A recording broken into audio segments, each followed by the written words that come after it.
What happened on the night Reba McEntire's band met their tragic fate? It was March 16, 1991. After finishing a performance in San Diego, the band members boarded a private jet headed to Fort Wayne, Indiana. Reba herself was exhausted and decided to stay behind at the hotel with her husband, Narvel Blackstock. The decision would unknowingly save her life. Why did the band board the plane without Reba? The band had an early morning show scheduled in Indiana, and they wanted to get there ahead of time. Reba, however, had felt drained and chose to rest. She planned to take a later flight. It was an innocent decision, one that ended up drawing the line between life and death. What went wrong with the flight? Shortly after takeoff, the plane crashed into Otay Mountain, just 10 miles east of Brownfield Airport. The jet never climbed high enough to clear the rugged terrain. Investigators later discovered that pilot error and misjudgment of the mountain's elevation contributed to the disaster. Who was on board? 7 members of Reba's beloved band were there. Chris Austin, Kirk Capello, Joey Ciganero, Paula Evans, Terry Jackson, Anthony Saputo, and Michael Thomas. Alongside them were pilot Donald Holmes and co-pilot Chris Holmes. Every single person perished. How did Reba find out? In the middle of the night, Narvel knocked on her hotel room door with trembling hands. He told her the unimaginable. The plane had gone down, and there were no survivors. Reba later recalled in interviews that her heart shattered instantly, describing it as the worst day of her life. What was the emotional toll on Reba? Imagine this. She had just hugged them hours before, laughing, making plans, promising to see each other again. And suddenly, they were gone. She later said that for years, every time she went on stage, she felt their absence behind her. It wasn't just the loss of colleagues, it was the loss of family. Did Reba ever talk publicly about the tragedy? Yes, and every time she did, you could feel the weight of her grief. She admitted she could barely find the strength to move forward. The crash didn't just change her career, it changed her soul. The music that followed carried echoes of that pain. Were there any signs or warnings before the crash? That's the haunting part. Nothing obvious. The band was excited, full of energy, and the pilots were experienced. No one suspected that such a simple short flight would end in disaster. It all happened in silence, in the dark night sky, where hope was crushed in an instant. How did fans and the music community react? The country music world was shaken. Fans poured out letters, flowers, and prayers. Fellow artists rallied around Reba, offering comfort and support. Many described it as one of the darkest days in country music history. How did Reba honor her band? She dedicated her next album, For My Broken Heart, entirely to them. Every song on that record was filled with sorrow, resilience, and a tribute to the people she had lost. The album went on to be one of her biggest successes, not just commercially, but emotionally.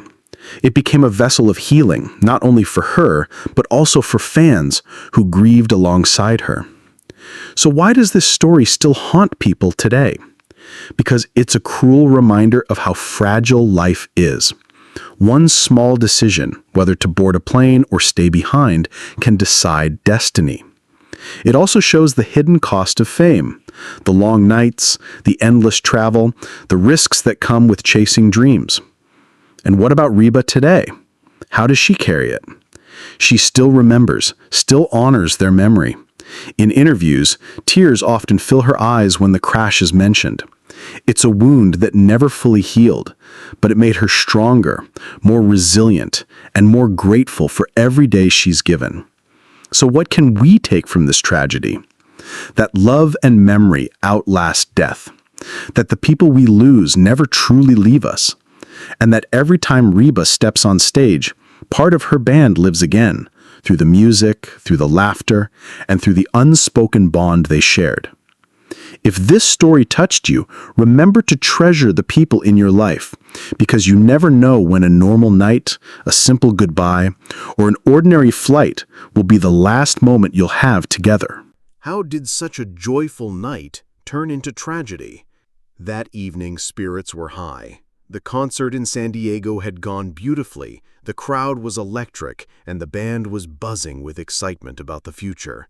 They were young, talented, and standing at the doorstep of even greater success. Some were joking about grabbing a meal once they landed in Indiana. Nobody thought their laughter and chatter would be their last. What was the atmosphere like as they prepared for the flight? It was late, but the group was in good spirits. They had performed alongside one of country music's greatest voices, and the bond between them was more than just professional. They were a family, brothers and sisters bound by music, laughter, and countless hours spent traveling together.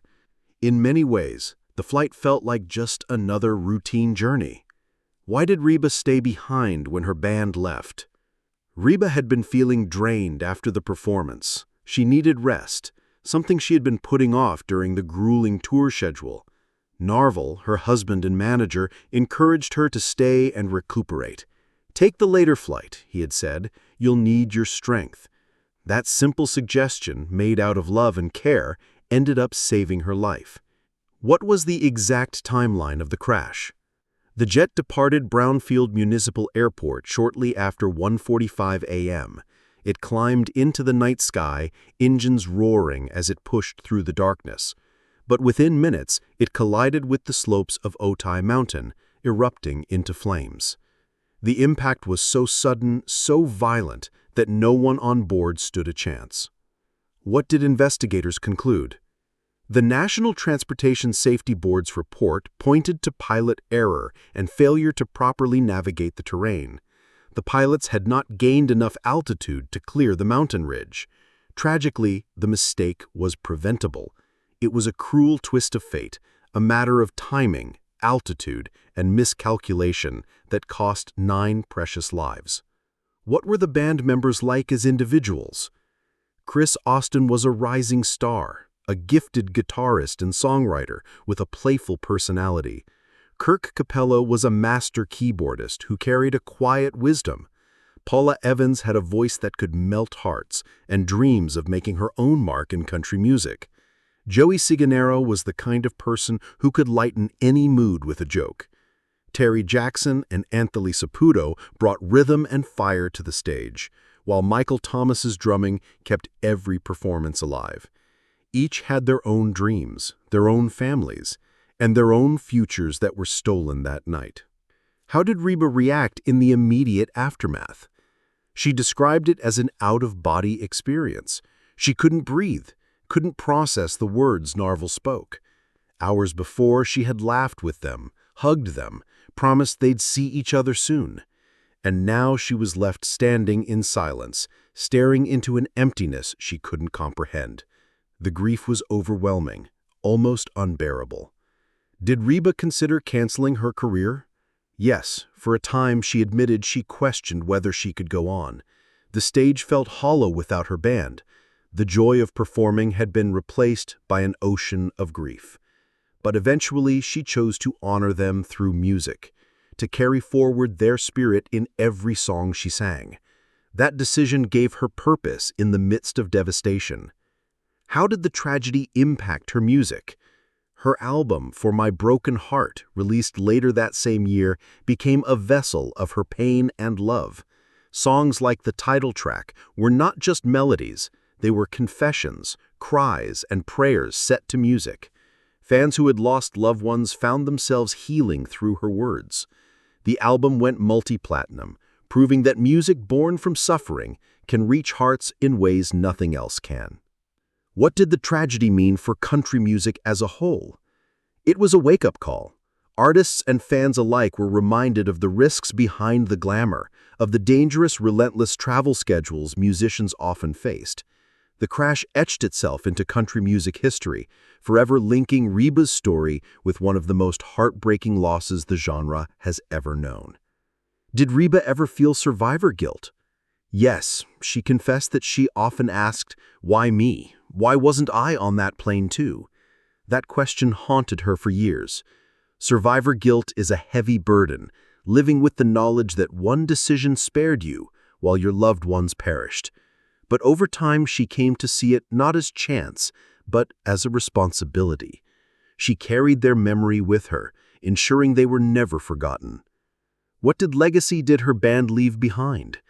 Beyond their music, they left a legacy of friendship, passion, and joy. They were more than backup musicians. They were dreamers who had given their all for the love of music. And even though their lives were cut short, their spirit continues through Reba's career, through the stories told, and through the fans who remember them.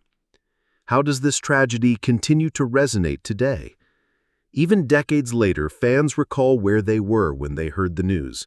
For Reba's loyal followers, it marked a moment of collective mourning. And for younger generations, it stands as a haunting story of fate, resilience, and the power of love to endure, even in loss. So in the end, what do we learn from this story? That life is unbearably fragile, and tomorrow is never promised. That sometimes the smallest decisions, like staying behind for rest, change everything. And that even in the darkest tragedies, the human spirit finds ways to honor, remember, and love. Reba's band may have left this world on that dark night, but through every song, every performance, and every tear shed in their memory, they remain alive. This was the terrifying last minutes of Reba McEntire's band. If you liked this video, don't forget to subscribe to our channel and hit the like button.